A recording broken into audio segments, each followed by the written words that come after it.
வணக்கம். பணம் கொட்டும் தேனீ வளர்ப்பு புத்தகத்தில் பகுதி 9. இதில் தலைப்பு 10, தேனீ வளர்ப்பு பண்ணை அமைத்தல். நாம் தேனீ வளர்ப்பு தொழிலை தொடங்கும் முன் அதனால் நமக்கு கிடைக்கக்கூடிய லாபத்தை கணக்கிட வேண்டும். நம்மால் தேனீ வளர்ப்பினால் நல்ல ஆதாயம் பெற முடியும் என்று தெரிந்த பின்னரே அத்தொழிலை செய்ய வேண்டும். தேனீ வளர்ப்புக்கு தேவையான உபகரணங்களை வாங்கி பத்திரப்படுத்த வேண்டும். நம்மிடம் குறைந்தது 25 கூடுகளோ அல்லது அதற்கு அதிகமாகவோ இருந்தால் அது ஒரு தேன் பண்ணையாகும். தேன் பண்ணைக்குரிய உபகரணங்களை வைப்பதற்கு சிறிய கட்டிடம் கட்டப்பட்டு அதில் எல்லா பொருட்களையும் பாதுகாத்து வைக்க வேண்டும். தேனீ பண்ணை அதாவது அபேரி அமைக்க நவீன முறை பின்பற்றப்பட வேண்டும். இந்த தொழிலை தொடங்கும் முன் நன்றாக திட்டமிட்டு தேனீப்பண்ணை அமைய இருக்கும் இடத்தின் தன்மை, தேனீக்களின் மேய்ச்சல் கால் முதலியவற்றை கருத்தில் கொள்ள வேண்டும். தேன் பண்ணை அமைக்க சாதகமான சூழ்நிலைகள்: வருடம் முழுவதும் தேனீக்கு உபயோகமான மதுவும் மகரந்தமும் கொடுக்கக்கூடிய பூக்கள் நிறைந்த இடமாக இருக்க வேண்டும். நச்சு செடிகள் அதிகம் இல்லாத இடமாக இருக்க வேண்டும். காலை சூரிய ஒளி கிடைக்கக்கூடிய வகையில் இருக்க வேண்டும். பெரும்பாலும் வடகிழக்கு திசையில் பெட்டியை வைப்பது நல்லது. பக்கத்தில் சுமார் 1 கிலோமீட்டர் சுற்றளவிற்கு வேறு தேன் பண்ணை இல்லாதவாறு பார்த்து கொள்ள வேண்டும். தண்ணீர் வசதி உள்ள இடமாக இருக்க வேண்டும். தாழ்வான பகுதியாக இருக்க வேண்டும். அதிக காற்று தாக்கும் இடமாக இருக்கக்கூடாது. அருகில் தொழிற்சாலைகள், பஸ் நிலையம் போன்றவை இல்லாதவாறு இருக்க வேண்டும். போக்குவரத்து நெரிசல் உள்ள இடமாக இருக்கக்கூடாது. கரடி, குரங்கு போன்ற தேனீக்களின் விரோதிகளிடமிருந்து பாதுகாப்பான இடமாக இருக்க வேண்டும். தேன்கூட்டை வரிசையாக வைக்க 6 முதல் 10 அடி வித்தியாசத்தில் இடவசதி வேண்டும். நிழல் தரும் மரங்கள் உள்ள இடமாக இருக்க வேண்டும். தேனீ குடும்பங்களை இடம்பெயர்த்து கொண்டு செல்வதற்கு சாலை வசதி இருக்க வேண்டும். மருந்தடிக்காத இடமாக இருக்க வேண்டும். தேனீ வளர்ப்பினால் உண்டாகும் பயன்: அதிக முதலீடு தேவையில்லாத தொழில். ஓய்வு நேர தொழிலாக இதை செய்யலாம். ஓரளவு அனுபவமுடைய ஆண், பெண் இருபாலரும் இத்தொழிலை செய்யலாம். அதிக இடவசதி தேவையில்லை. தேன் பெட்டிகளை வைக்கக்கூடிய சிறிதளவு இடம் போதுமானது. தேன் மகரந்தம், மெழுகு, ராயல் ஜெல்லி, தேனீ விஷம் முதலியவை கிடைக்கிறது. இடம் விட்டு இடம் கொண்டு செல்வது எளிது. அயல் மகரந்த சேர்க்கை உண்டு பண்ணி விளைச்சலை அதிகமாக்குகிறது. தேனுக்கு போட்டி பொருள் இல்லை.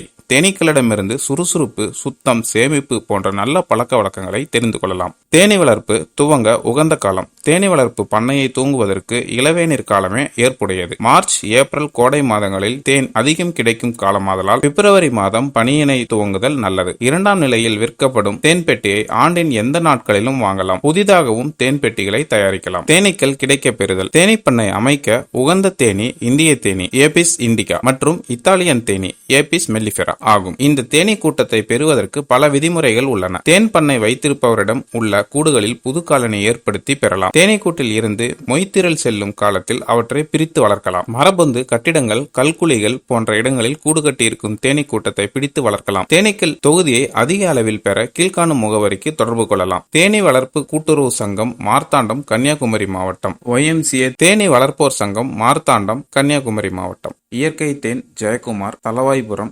ராஜபாளையம் அருகில், விருதுநகர் மாவட்டம், தமிழ்நாடு. 626188. போன் 045632441919. அலைபேசி 9443302674. மலைப்பகுதியில் உள்ள பல தேன் பண்ணைகளில் இருந்தும் தேனீக்களை பெறலாம். மரப்பொந்திலிருந்து தேனீ கூட்டத்தை பிடிக்கும் முறை: அடுக்கு தேனீ மரப்பொந்துகளில் கூடு கட்டியிருக்கும். அவற்றை பிடிக்க தேன்கூடு புகைக்கும் கருவி, கத்தி, ராணி ஈ தட்டு, ராணி ஈ கூடு, தேனீ பிடிக்கும் பை, வாழைநார், மரத்தை வெட்டும் கருவி, உளி முதலியவற்றுடன் தேனீ குடும்பம் இருக்கும் இடத்திற்கு செல்ல வேண்டும். மாலை நேரத்தில் செல்வது நல்லது. தேனீ குடும்பம் எவ்வாறு அமைந்துள்ளது என நன்றாக அறிந்து தேனடைகளை எடுக்கக்கூடிய வாசலை வெட்டி பெரிதுபடுத்த வேண்டும். மரப்பொந்திலிருந்து தேனீ பிடிக்கும் முறை: தேனடைகளை எடுக்கக்கூடிய வாசலை வெட்டி வகைப்படுத்தும் முன் மரத்தில் தேனீ குடும்பம் இருக்கும் இடத்திலிருந்து சுமார் 1 அடி மேல்பாகத்தில் வெட்டி ஒரு துவாரம் போட்டு ஈக்கள் மரப்பொந்தில் மேல்பாகத்தில் சென்று விடாதபடி நன்றாக அடைக்க வேண்டும். காரணம், அடைகள்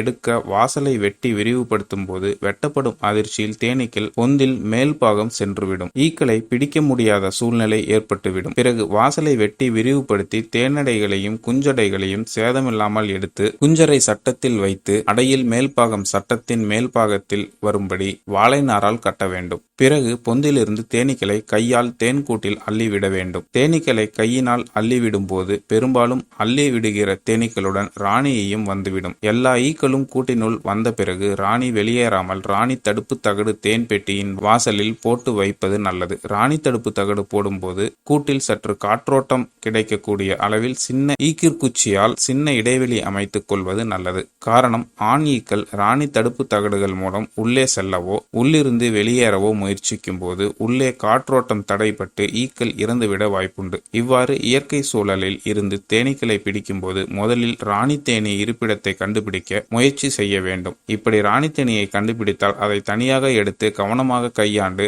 ராணி கூண்டு அல்லது சிறிய தீப்பெட்டியில் காற்று போக இடம் கொடுத்து அதனுள் வைத்து இந்த ராணி தேனி கூண்டை அல்லது தீப்பெட்டியை நாம் தேனியை பிடிக்க கொண்டு வந்துள்ள தேன்கூட்டின் அடிப்பகுதியில், அதாவது குஞ்சு அறை உள்ள சட்டத்தின் மீது வைக்க வேண்டும். பின் அந்த குஞ்சு அறை அதன் அடிப்பகுதி பலகையுடன் தேனி பிடிக்கும் மரபொந்து அல்லது பிற இடத்தின் மிக அருகாமையில் வைக்க வேண்டும். பெட்டியை மூடக்கூடாது. இப்போது ராணி தேனி உள்ள பெட்டியின் மீது மரபொந்தில் உள்ள தேனீக்களை அள்ளிவிட வேண்டும். இதனால் எல்லா தேனீக்களும் ராணி தேனி உள்ள குஞ்சு அறையில் தங்கும். இவ்வாறு ராணி தேனியை கண்டுபிடிக்க முடியாவிட்டால் நாம் மொத்தமாக தேனீக்களை தேனி பிடிக்க கொண்டு வந்துள்ள குஞ்சு அறையின் மீது அள்ளிவிடும் போது பெரும்பாலும் ராணி தேனியும் வந்துவிடும். இவ்வாறு அந்த இடத்தில் கூட்டை மாலை வரை வைக்க வேண்டும். தேன் எடுப்பதற்காக சென்ற ஈக்கள் மாலை திரும்பி வரும். எனவே எல்லா ஈக்களும் வந்த பின் கூட்டின் வாசலை அடைத்துவிட வேண்டும். பின்னர் கூட்டை நாம் எங்கு வைக்க வேண்டுமோ அங்கு கொண்டு வந்து ஸ்டாண்டு மேல் வைத்து கட்ட வேண்டும். காலையில் வேறு தேனி பெட்டியில் இருந்து குஞ்சு முட்டையுள்ள ஒரு அடையை இதே தேனி குடும்பத்திற்கு மாற்றி கொடுக்க வேண்டும். இப்படி மாற்றி கொடுத்தால் தேனி குடும்பங்கள் கூட்டை விட்டு ஓடிவிடுவதை தவிர்க்கலாம். நவீன கால தேனி வளர்ப்பும் நன்மைகளும். பழைய காலத்தில் தேனீ வளர்ப்பு பற்றி அனைவரும் அறியவில்லை. அக்காலத்தில் மக்கள் தேனீக்களை பானைகளிலும்